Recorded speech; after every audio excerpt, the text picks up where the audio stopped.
Pak Hudi itu pernah bercerita kepada MJ bahwa penangkapannya di KPK itu karena laporannya Pak Santoso. Nah ini yang gitu. jadi Ya, ada itu yang keterangan lucu. bahwa Pak pernah cerita bahwa penangkapannya Iya. Pak Saman Hudi itu ke atas keterangan Pak Santoso gitu kah? Atas laporannya Pak Santoso lah. Jadi Pak Samanhudi sakit hati. Nah ini yang nggak benar, 2018 itu kan KPK sebenarnya menangkap Bupati Tulungagung. Ya. Terus kebetulan yang memberikan suap itu kan Pak S ya. Pak S kemudian berkembang ke Pak Samanhudi.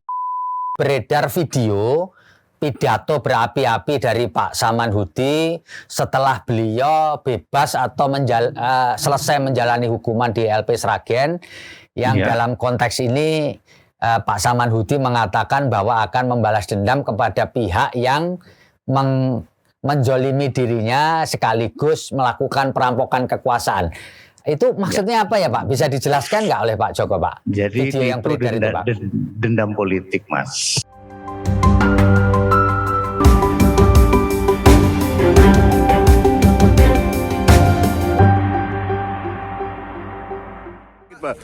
Dikit Pak. Apa? Pak. Saya itu membantu saya. Gimana Pak? Saya nggak tahu ini. Iya. Pak, dendam nggak Pak? Dendam Pak, politik. Dendam. Dendam. Saya pun nggak tahu. Jaga jarak. Apa ini terkait balas dendam itu Pak? Pak, dendam nggak Pak? Jaga jarak dulu. Warahmatullahi wabarakatuh. Salam damai sejahtera buat kita semua. Om Swastiastu, Namo Buddhaya, dan salam kebajikan. Saya Feby Mahendra Putra, Direktur Pemberitaan Tribun Network di Jakarta. Kali ini kita akan ngobrol seputar kasus perampokan di rumah dinas Wali Kota Blitar, Bapak Haji Santoso, yang terjadi pada tanggal 14 Desember 2022 yang lalu sekira pukul 3.00 waktu Indonesia bagian Barat.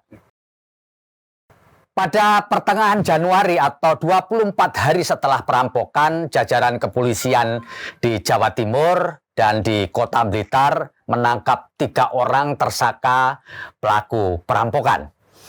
Dan sungguh mengejutkan, di pertengahan Januari itu juga polisi menangkap Muhammad Samanhudi Anwar, mantan wali kota Blitar, yang disangka terlibat di dalam kasus perampokan ini.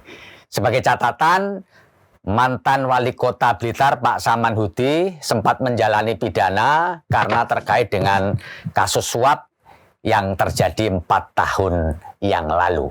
Dan telah bersama dengan kita Kapolres Blitar Kota, Bapak Ajun Komisaris Besar Polisi Argo Wiono, dan juga juru bicara dari tim penasihat hukum tersangka Muhammad Samanhudi Anwar, Pak Hendi Priyono. Saya akan menyapa Pak Kapolres dulu. Assalamualaikum Pak Kapolres. Waalaikumsalam warahmatullahi wabarakatuh. Terima kasih Pak Kapolres. Saya juga ingin menyapa Pak Hendi Priyono. Assalamualaikum Pak Hendi. Waalaikumsalam warahmatullahi wabarakatuh. Selamat pagi Pak Kapolres. Ya, terima kasih Pak Hendi. Saya ingin ke Pak Kapolres dulu. Pak Kapolres, bisa diceritakan apa peran dari Polres Blitar Kota terkait dengan pengungkapan kasus perampokan yang terjadi di rumah dinas Pak Santoso pada tanggal 14 Desember yang lalu. Silakan Pak Kapolres. Ya baik, terima kasih. Yang pertama mungkin saya koreksi ya, itu kejadiannya tanggal 12 Desember di hari Senin subuh. Oh, 12 Desember ya Pak ya? Ya. 14 itu hari Rabu itu. Kemudian dalam hal ini Polres Blitar Kota sebagai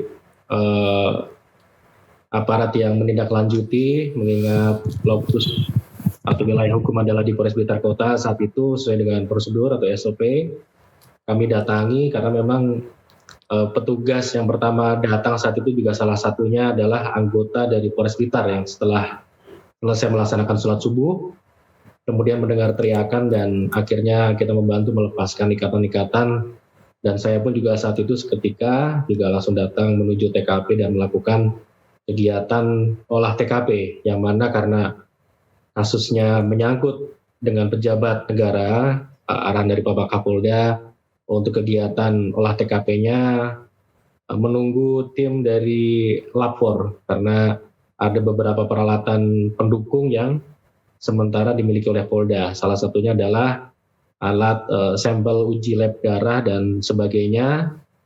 Itu kita akhirnya menunggu dan langsung dipimpin oleh Bapak Direktur, berikut Bapak Kabid Lapor yang langsung datang saat itu.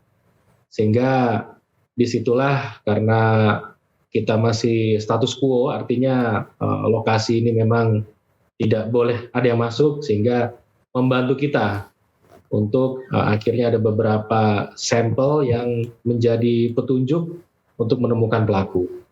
Kemudian selama perjalanan itu kita sudah memeriksa Polres Blitar Kota, ada 40 saksi, terdiri dari Bapak Wali Kota, Ibu, kemudian para penjaga yang saat malam itu, kemudian ada beberapa yang kami mintain keterangan, mungkin kami tidak bisa sebutkan di sini.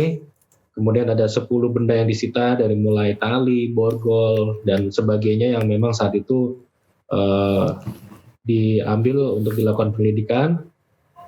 Kemudian juga ada 17 sampel darah yang dilakukan pemeriksaan untuk membandingkan hasil uji dari sampel identifikasi sidik jari yang dilakukan oleh tim Lapor.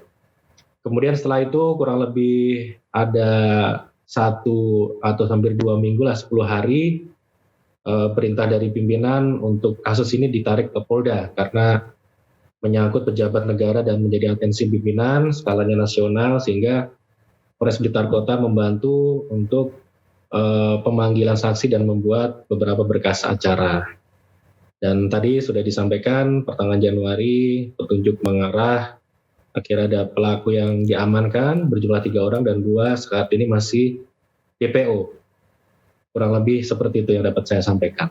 Oke, Pak Kapolres bisa dijelaskan juga nggak bagaimana kemudian proses penyidikan ini bisa mengarah kepada tersangka baru ya di luar 5 orang ini, dalam konteks ini adalah Pak Saman Hudi Anwar, Pak. Bisa dijelaskan nggak Pak Kapolres? Iya, tentunya kemarin juga sudah distatementkan langsung oleh Bapak Kapolda karena ranah penyidikan ini memang langsung diambil oleh Polda Jatim. Jadi Polres Blitar Kota ini hanya melaksanakan kegiatan imbangan ataupun misalnya ada hal yang diperlukan, misalnya tambahan saksi dan lainnya. Tentunya ini adalah berdasarkan keyakinan penyidik dari hasil pemeriksaan 3 pelaku yang sudah dilaksanakan secara intens. Di situ ada beberapa petunjuk yang disampaikan, tapi detail teknisnya mungkin tidak dapat saya sampaikan di sini. Nanti juga akan diungkapkan di persidangan di hadapan hakim tentunya. Yang pasti keyakinan penyidik itulah yang menyimpulkan di mana ada keterkaitan dari Bapak SA yang mana pada saat berada di lapas terjadi komunikasi. Yang tentunya hal ini yang menjadi awal dari rencana perampokan di tempatnya Bapak Wali Kota yang terjadi pada tanggal 12 Januari lalu. Demikian. Pak Kapolres, boleh dijelaskan nggak apa sebenarnya faktor utama atau kunci pembuka dari terungkapnya pelaku perampokan pada tanggal 12 Desember ini, Pak Kapolres? Ya tadi, itu kan tadi ada beberapa sampel ya. Tapi kan memang selama ini kan detail teknis penyidikan tidak mungkin diungkap. Contohnya seperti kamera CCTV. Ya.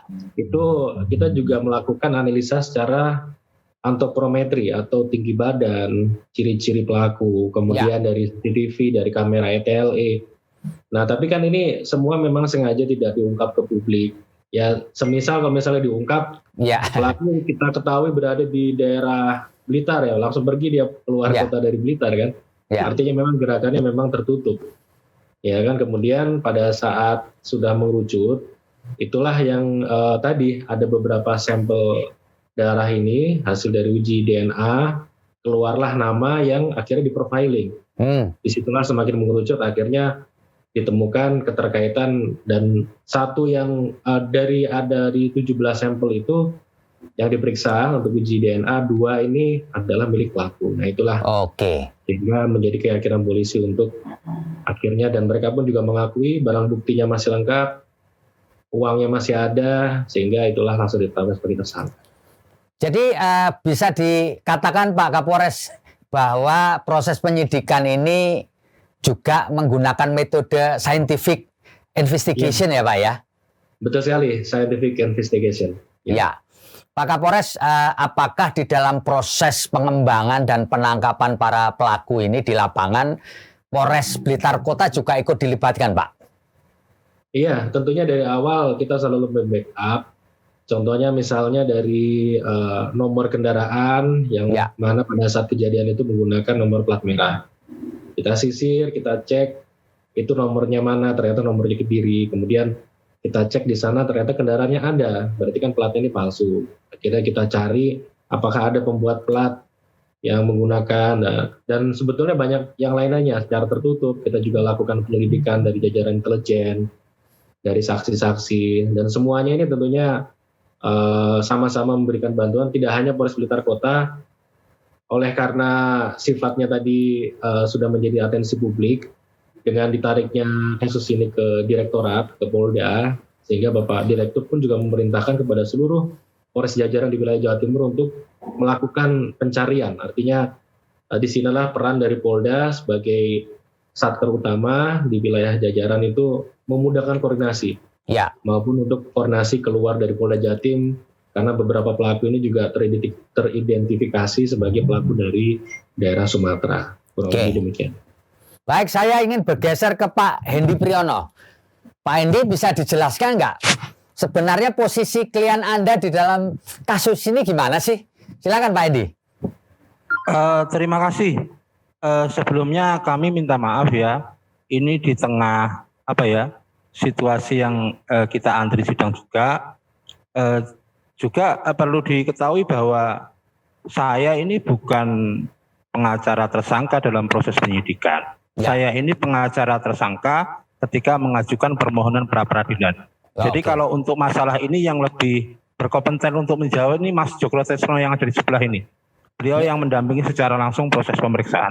Jadi sekali lagi kalau saya ini soal pra-peradilan. Saya geser ke Mas Joko ya. Ya, gitu. Silakan. Silakan. Baik, silakan. Mas Joko ya namanya ya. Iya. Terima kasih. Selamat pagi. Selamat pagi, Mas. Pak Kapolres, selamat pagi Mas ya. Selamat pagi Pak Joko. Jadi saya mendampingi Pak Samanhudi dalam pemeriksaan tanggal 27 kemarin. Pak, mohon izin Pak Joko, suaranya bisa lebih diperkeras Pak.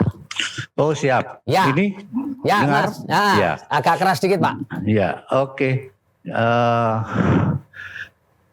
Saya memang mendampingi Pak Samanhudi pada pemeriksaan Pak Samanhudi di Polda, di Jatanras ya. Jadi sejak jam 20.15 sampai jam 3 pagi. Ya. Nah dari pemeriksaan tersebut ditanyakan tentang keterlibatan beliau, dan semuanya dibantah.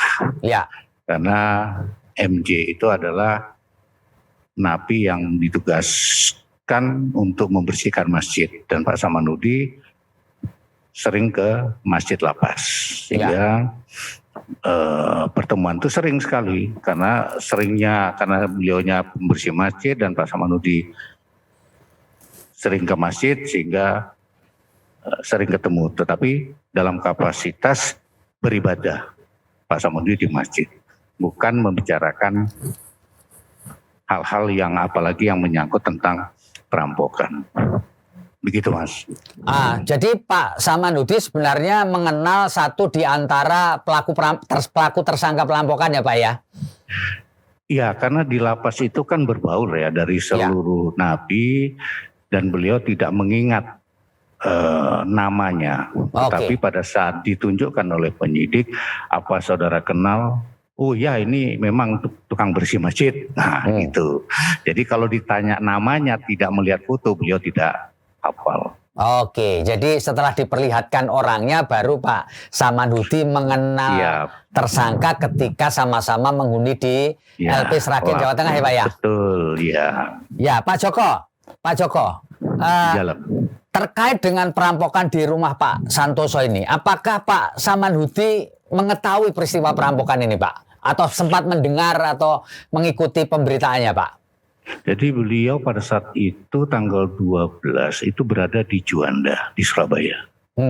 Mengantar anaknya yang akan berangkat ke luar negeri, Ya. sekolah, Ya. kan begitu. Nah pada saat itu beliau tidak tahu, hanya dikabari oleh teman-teman. Nah beliau juga tidak berkomentar pada saat itu, Ya. karena tidak mengetahui kejadiannya. Sampai di Blitar barulah ada penyampaian semacam itu. Dan kebetulan saya juga sempat menanyakan karena saya adalah pengacara beliau. Ya. Dalam beberapa perkara, saya tanya apakah sampai terlibat. Oh enggak, sumpah aku enggak melo-melo cek gitu. Ya sudah, karena beliau udah saya tanya dan bersumpah tidak ikut-ikut. Ya berarti tidak ada keterlibatan. Pak Joko, sempat di sosmed beredar video pidato berapi-api dari Pak Saman Hudi setelah beliau bebas atau selesai menjalani hukuman di LP Sragen, yang dalam konteks ini Pak Saman Hudi mengatakan bahwa akan membalas dendam kepada pihak yang menjolimi dirinya sekaligus melakukan perampokan kekuasaan. Itu maksudnya apa ya Pak? Bisa dijelaskan nggak oleh Pak Joko, Pak? Jadi video yang beredar itu, Pak. Dendam politik, Mas. Ya, itu gimana itu Pak ceritanya, juga, Pak? Ya, karena beliau itu kan punya kader banyak. Ya. Kader yang sudah jadi beberapa anggota dewan. Namun pada saat anaknya mencalonkan pengurus DPC itu dicoret oleh DPP. Makanya saya minta kepada penyidik waktu itu jangan Mas untuk tidak dimasukkan di dalam BAP. Tetapi kita menjelaskan bahwa dendam itu adalah dendam politik. Ya tentunya kan beliau awalnya dari merah ya Mas ya. Ya. Terus mau beralih ke warna lain kan itu yang dendam politiknya bukan kepada pribadi sebenarnya. Tidak ada pribadi ke Pak Santoso, hubungannya baik kok dengan Pak Santoso. Tidak ada itu. Tidak benar kalau beliau mau melakukan hal yang bodoh dan murah ya. Murahan lah kalau sampai merampok seorang wali kota yang dulu itu. Notabene Pak Santoso dengan Pak Hudi adalah orang yang bersahabat dan pernah menjadi bawahannya Pak Samanhudi sampai di akhir masa jabatan beliau. Oke, jadi saya bisa simpulkan Pak ya, jadi yang dimaksud dendam politik itu adalah bukan bersifat perorangan tetapi kepada lembaga yang dulunya Pak Samanhudi itu sebagai kader dari Partai PDI Perjuangan, lalu kemudian anaknya tidak bisa masuk ke politik, lalu kemudian berpindah kepada kelompok atau partai lain, begitu ya Pak ya? Ya, dicoret dari kepengurusan dicoret sehingga teman-temannya yang dulu di kader beliau yang sudah jadi anggota DPR itu tidak pernah mau membantu, sehingga rasa sakit hatinya kan mereka dulu diangkat. Ya sudah nanti 2024 kita lihat. Itu loh maksudnya 2024. Iya. Jadi bukan perkara yang orang banyak itu mengasumsikannya ke sana. Nah, dengan Pak Santoso selama ini hubungannya bagaimana Pak Joko? Baik, sangat baik. Waktu pendaftaran calon kota dan wakil wali kota itu Henry putranya Pak Samanhudi berpasangan dengan Pak Santoso. Kebetulan saya diminta juga sebagai pendamping kedua beliau waktu mendaftar di DPC PDI Kota Blitar. Nah, artinya hubungan itu 2019-2020 ya. Itu masih baik. Nah, karena rekom turun itu beda ya. Itu urusan politik. Makanya 2024 lah nanti dibuktikan. Itu arahnya, Mas. Oke. Pak, bisa dijelaskan tidak mengenai apa alasan dari Pak Samanhudi untuk mengajukan pra-peradilan kepada penyidik, Pak? Ya, karena beliau minta pada saat itu langsung meminta kepada saya karena waktu itu saya yang mendampingi di Polda Jatim, minta untuk Sabtu didaftarkan aja pra-peradilan. Saya bilang Sabtu itu libur PN Bos, saya bilang. Sehingga Senin. Nah, kenapa dia merasa aku tidak melakukan? Sudahlah, saya tidak pernah melakukan apa yang dituduhkan ini. Nah, karena beliau sudah mengatakan itu dan memerintahkan pada kuasa hukum, ya maka kami melaksanakan apa yang beliau minta. Pak, sekarang bisa diceritakan Pak, kondisi Pak Samanhudi setelah ditetapkan sebagai tersangka di balik kasus perampokan yang terjadi di rumah dinas Wali Kota Blitar Pak Santoso, Pak. Bagaimana kondisinya sekarang, Pak? Ya, kalau kondisinya Pak Samanhudi ya. Ya. Ya, kondisinya ya baik-baik saja, makanya menunjuk kebetulan dari tim Halo ini dikomandoi oleh Mas Hendy Priyono, apa-apa yang substansi apa yang ada dalam permohonan pra peradilan, tentunya Mas Hendy Priyono ini nanti yang punya kewenangan untuk menjelaskan. Ya, Pak Hendy, bisa dioper ke Pak Hendy. Pak Hendy, mengapa yang mengajukan pra peradilan pengacara yang berbeda, Pak? Bukan Pak Joko kan? Biasanya kan pengacara pra peradilan itu juga menangani perkara induknya begitu. Bisa dijelaskan, Pak Hendy? Begini ya, untuk melakukan satu upaya hukum itu harus ada kekhususan dalam hal surat kuasa. Kalau surat kuasa secara umum mendampingi sebagai tersangka itu tidak cukup untuk mengajukan permohonan pra peradilan. Dan ini sebenarnya bukan tim yang berbeda. Pada waktu Pak Samanhudi diperiksa sebagai tersangka itu kan dalam kondisi darurat, sangat tiba-tiba, sehingga yang saat itu berkesempatan atau punya kesempatan untuk mendampingi hanya Mas Joko Tresno. Tetapi ketika mengajukan permohonan pra peradilan, kami yang terbiasa tergabung dalam tim ini kemudian semuanya bergabung. Sebenarnya seperti itu. Oke. Itu. Mas Hendy, bisa dijelaskan alasan utama dari pengajuan pra peradilan itu apa, Mas Hendy? Sebelumnya perlu difahami ya, bahwa upaya pra peradilan itu sebenarnya bukan bentuk perlawanan terhadap tindakan yang dilakukan penyidik. Itu justru bentuk menghormati tindakan hukum yang dilakukan oleh penyidik. Ketika kita berbeda pendapat, kita mengujinya melalui mekanisme yang disediakan oleh hukum. Dalam hal ini, ketika beliau Pak Samanhudi ditetapkan sebagai tersangka dan kami tim kuasa hukumnya mempunyai pendapat yang berbeda, tentu kita mengujinya ke lembaga pra peradilan. Jadi ini bukan bentuk perlawanan. Ini kita sama-sama menguji tentang keabsahan penetapan tersangka. Kemudian yang menjadi substansi pokok permohonan pra peradilan ini, ya, sepengetahuan kami, ini pendapat kami, bahwa di tahun 2014 atau 2015, Mahkamah Konstitusi itu dalam tanda kutip membuat satu tafsiran ya, ketika menguji pasal 184 KUHP itu, pada intinya menetapkan dua syarat untuk bisa menetapkan orang itu menjadi tersangka. Ya. Yang pertama, ada dua alat bukti. Yang kedua, dan harus disertai dengan pemeriksaan calon tersangka. Disertai dengan pemeriksaan calon tersangka, kecuali tindak pidana yang memungkinkan ditetapkan tersangka tanpa kehadirannya dalam kurung in absentia. Dan kita melihat bahwa klien kita itu posisinya tidak di mana-mana, tidak sedang menjadi DPO, belum pernah dipanggil, belum pernah diperiksa. Namun ketika tanggal 27 ya kalau nggak salah, ya, ditangkap itu ternyata sehari sebelumnya sudah ditetapkan sebagai tersangka. Jadi yang kita keberatan itu adalah kenapa menetapkan beliau tanpa terlebih dahulu memeriksa beliau. Padahal posisi beliau ada begitu. Ya. Intinya seperti itu kok. Jadi intinya harusnya menurut versi penasihat hukum sebelum ditetapkan sebagai tersangka yo diperiksa dulu gitu ya, karena Pak Samanhudi juga tidak dalam kondisi in absentia atau di bawah dalam daftar pencarian orang. Kira-kira reasoningnya itu ya, Mas Hendy ya? Ya, itu reasoning dari kita dan itu kita punya dasar pada putusan Mahkamah Konstitusi meskipun itu tidak dalam amarnya, dalam pertimbangan hukumnya. Ya, ya. Itu yang menjadi dasar kita mengajukan upaya pra peradilan. Saya ke Pak Kapolres. Pak Kapolres, apakah nanti untuk menghadapi pra peradilan ini Polres Blitar Kota juga ikut dilibatkan untuk menyusun jawaban, Pak?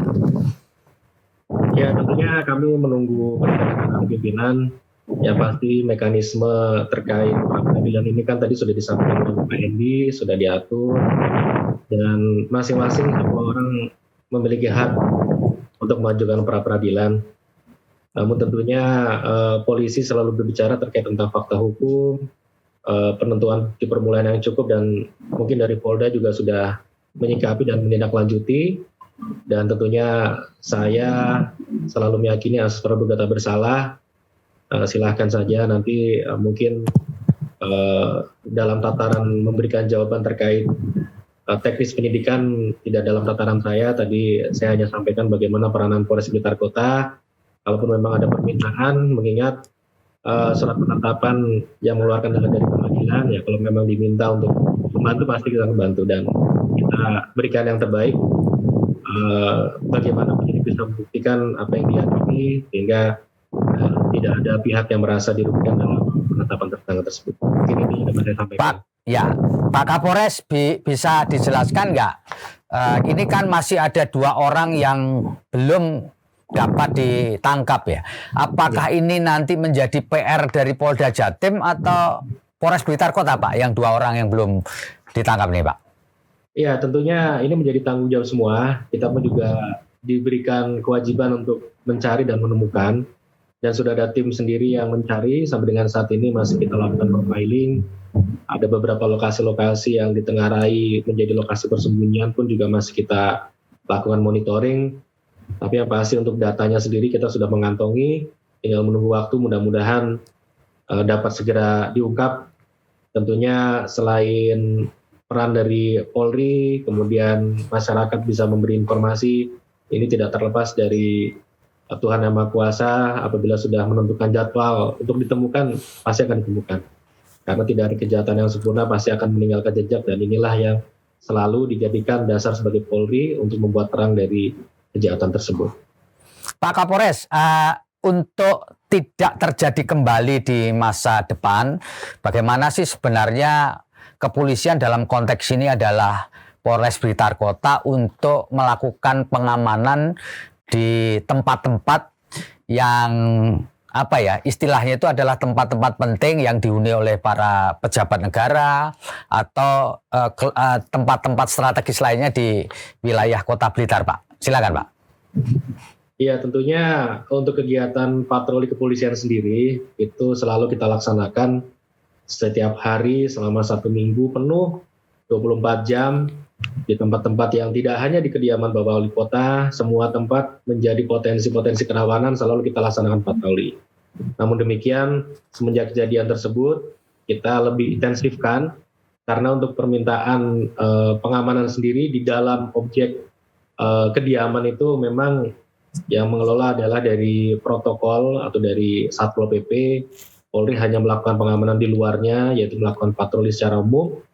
Namun demikian, setelah ada permintaan semenjak kejadian itu, kami tempatkan 2 personil ditambah dengan dari jajaran Kodim 0808 yang bergabung sehingga memastikan keamanan tidak akan terulang di tempat kejadian tersebut. Jadi intinya masalah pengamanan ini selalu kita laksanakan. Tapi niat tadi tentunya ini juga harus kita lihat bahwa kehadiran Polri di sini tidak mungkin akan menghilangkan kejahatan. Ya. Tapi yang pasti mereduksi ya. Jadi misalnya memang niatnya akan merampok, jangankan di rumah dinas wali kota, kalau misalnya rumahnya Kapolres pun memang diniatkan mau didatangi juga pasti. Iya. Ini tentunya menjadi gambaran kepada masyarakat. Semuanya akan kita lakukan pengamanan, namun memang untuk ke tempat kepala daerah itu sesuai dengan Perpres hanya dilaksanakan pengamanan di Istana Negara, kemudian di tempat gubernur atau kepala daerah, namun bupati atau wali kota kita menunggu permintaan. Tapi semenjak kejadian tersebut, atas perintah dari Bapak Kapolda, semuanya kita lakukan penjagaan untuk diperketat. Demikian. Pak Kapolres, seperti juga yang Pak Kapolres sebutkan tadi, bisa saja rumah Kapolres juga dirampok atau disatroni orang jahat gitu ya. Betul. Tapi lepas dari itu, Pak, perampokan di rumah pejabat dalam konteks ini wali kota ini kan sangat-sangat jarang terjadi. Nah, ketika Pak Kapolres menerima laporan ini, apa yang terbersit dalam pikiran Pak Kapolres? Ini orang nekat betul atau gimana, Pak? Ini kan sangat jarang nih kejadian kayak gini nih. Yang ada di benak saya dari 38 kota kabupaten kok dipilihnya di tempat saya gitu. Dan ini memang baru ya, kalau kata orang-orang tidak pernah ada kejadian sampai seberani itu. Ya, Tentunya ini adalah suatu gambaran bagaimana psikologi kejahatan di era sekarang ini sangat ada pergeseran dan perubahan. Artinya tidak melihat tempat apapun itu walaupun ada penjagaan yang sudah sangat ketat. Tempat publik yang tadi notabene 500 meter dari tempat Polres Blitar ini masih dilakukan kegiatan Iya. itu. Ini tentunya menjadi suatu evaluasi sehingga ke depan kita tidak boleh underestimate atau melemahkan penjagaan yang memang sebetulnya kalau kita lihat secara umum mungkin nggak mungkin itu tadi. Tapi ternyata kalau mungkin terjadi ini tentunya menjadi suatu bentuk evaluasi bagi tugas kepolisian ke depan. baik. Saya kembali ke Mas Joko dan Mas Hendy. Mas Joko dan Mas Hendy, apa yang dirasakan Pak Samanhudi ketika tiba-tiba ditangkap polisi karena dituduh terlibat dalam perampokan di rumah Pak Santoso, Pak? Terkejut atau heran atau gimana ini, Pak? Nah, kalau ini Mas Joko ini. Ya, terkejut, bingung, kaget semuanya. Jadi kayak orang yang tidak melakukan, tetapi kok aku ditangkap, ya, nah itu. Jadi bisa kita rasakan lah kalau kita nggak melakukan sesuatu, terus ditangkap, kita kedua. Dan beliau pada saat dimintai keterangan dengan tegas, tenang, dia menjawab. Memang dia tidak melakukan itu. Mas. Pak Joko, bisa cerita nggak Pak Joko? Kapan pertama kali Pak Joko dikontak oleh Pak Samanhudi untuk mendampingi beliau? Pak, bisa cerita, Pak? Ya, jadi hari Jumat itu jam 11:04 saya ditelepon. Saya habis sidang pemeriksaan setempat di Talun. Kemudian saya bergeser ke Ulingi. Nah, jam 11:04 persis beliau menelpon saya, bahasanya ya, "Cek, bisa ke sini. Aku didatangi orang Polda." "Bos, apa nggak habis Jumatan aja, Bos?" Terus beliau mengatakan bahwa, "Ojo, saiki ae." Oke, tak meluncur. 11:30 saya sampai di Kendal Rejo, Talun. Saya mencoba mau WA, saya katakan, "Tunggu Bos, saya udah sampai Talun." Kemudian centang satu, loh, saya telepon, kok nggak bisa. Nah, di situ saya udah mulai curiga, jangan-jangan dibawa. Tapi yang bawa siapa? Saya juga nggak tahu. Sesampai di Kota Blitar, saya menanyakan kepada teman-teman. Kebetulan yang biasa bersama Pak Udi mengatakan nggak ngerti. Yang bawa katanya orang Polda, ada nggak surat penangkapannya? Saya tanya, nggak ada. Waduh, ini jangan-jangan diculik. Nah, saya tunggu sampai jam 3 sore. Saya mau melaporkan ke Polres Blitar Kota tentang penculikan. Ya. Saya baru mau berangkat, ditelepon sama Pak Kanitnya, Kompol Teddy. Jam 3 sore lebih seperempat itu, Pak Joko bisa ke Pak Joko Jack. Ya, ini diminta oleh Pak Samanhudi untuk menjadi kuasa hukumnya. Loh, berarti dibawa sama teman-teman Polda? Dan iya, kita yang bawa. Oh ya sudah, kalau gitu nggak jadi saya laporkan, saya bilang gitu. Kemudian ya saya akan membuat surat kuasa, karena kalau saya nggak buat surat kuasa nanti saya pasti ditolak. Hingga jam 3:30 tuh saya buat surat kuasa, saya langsung berangkat sampai di Surabaya di Polda jam 20:05. Kemudian jam 20:10 saya masuk ke ruangan Jatanras di unit 1, disitulah mulai dilakukan pemeriksaan. Pak Joko, bisa karena Pak Joko mendampingi Pak Samanhudi ketika diperiksa sebagai tersangka. Menurut pengetahuan Pak Joko, apa yang menjadi dasar dari penyidik untuk menetapkan Pak Samanhudi sebagai tersangka kasus perampokan, Pak? Dasarnya apa, Pak? Kan tentu penyidik menjelaskan ke Pak Joko juga, kan? Iya, dari keterangan tersangka MJ, ya, itu yang menetapkan saudara Samanhudi menjadi tersangka. Jadi dari beberapa pertanyaan, klarifikasi dari keterangan MJ. Selain itu apa lagi, Pak? Kan itu baru satu kan, Pak? Baru satu pengakuan, ada alat bukti atau sesuatu yang lain yang mendasari penyidik sehingga sampai pada keputusan untuk menetapkan Pak Samanhudi sebagai tersangka, Pak Joko? Enggak ditunjukkan sama saya. Jadi hanya Jadi berdasarkan keterangan salah satu tersangka Iya. saja, Pak, gitu kah? Iya, Sampai sekarang Iya. hanya itu saja yang diketahui oleh Pak Iya. Joko. iya. Saya nggak ditunjukkan barang bukti apapun kecuali keterangan tersangka MJ. Nah, kalau boleh saya tahu, Pak, keterangan tersangka MJ itu kepada penyidik yang mengarah kepada Pak Samhudi itu apa sebenarnya, Pak? Ya sebenarnya ini kan dalam ranah hukum ya, Ya. kami tidak boleh membuka pemeriksaan BAP tersangka ya. Cuma yang saya ini aja secara garis besar, Pak Hudi itu pernah bercerita kepada MJ bahwa penangkapannya di KPK itu karena laporannya Pak Santoso. Nah ini yang Oh, gitu. jadi Ya, ada itu yang keterangan lucu. bahwa Pak pernah cerita bahwa penangkapannya Iya. Pak Samanhudi itu ke atas keterangan Pak Santoso, gitu kah? atas laporannya Pak Santoso lah. Jadi Pak Samanhudi sakit hati. Nah ini yang nggak benar, 2018 itu kan KPK sebenarnya menangkap Bupati Tulungagung. Ya. Terus kebetulan yang memberikan suap itu kan Pak S ya, Pak Ya. S kemudian berkembang ke Pak Samanhudi. Nah Pak Samanhudi di running tag TV ditetapkan sebagai tersangka sehingga beliau mengklarifikasi ke KPK langsung ditahan gitu loh. Ya. Jadi keterangan yang itu kan sangat bertolak belakang. Pada saat itu Pak Santoso sangat baik sekali sama Pak Samanhudi.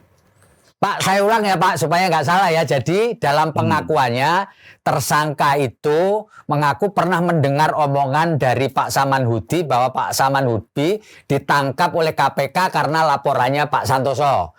Meskipun sebenarnya cerita itu tidak ada gitu ya? Iya, Oh, enggak benar. ya. Pak, ini di penghujung ngobrol kita, saya mau tanya ke Pak Hendi Priyono sebelum nanti penutupnya oleh Pak Kapolres. Pak Hendi Priyono, apakah Anda yakin bahwa pra-peradilan yang diajukan oleh Pak Samanhudi nanti akan tembus di pengadilan, Pak? Jadi begini ya, yang namanya orang melakukan upaya hukum itu ya tentu punya optimisme. Cuman pendapat kita dan pendapat penyidik itu berbeda, toh nanti yang memberikan putusan mana yang benar itu adalah hakim. Ya. Tapi kalau ditanya optimis atau tidak ya kita optimis, gitu aja jawaban dari kita. Ya. Baik. Saya ingin mengajukan pertanyaan pamungkas kepada Pak Kapolres, Pak AKBP Argo Wiono. Pak Kapolres, apa closing statement Pak Kapolres untuk menjaga kondusivitas di Kota Blitar, Pak? Bahwa ini kan kemudian menjadikan masyarakat shock ya. Orang tahu Pak Santoso tokoh politik, wali kota, lalu Pak Samanhudi juga politisi, mantan wali kota, masing-masing mempunyai pendukung gitu. Apa closing statement Pak Kapolres supaya Kota Blitar ini dalam tetap kondusif dan menjaga atau mempercayakan proses ini kepada penyidik dan pengadilan? Silakan, Pak. Ya, tentunya saya ingin memberikan suatu himbauan kepada masyarakat. Kita tetap pedomani asas praduga tak bersalah. Mudah-mudahan apa yang menjadi keyakinan penyidik ini memang terbukti. Kalaupun tidak terbukti ya ini juga harus dibuktikan. Jadi intinya bukan mencari kesalahan, tapi semuanya tentunya berdasarkan dengan fakta hukum.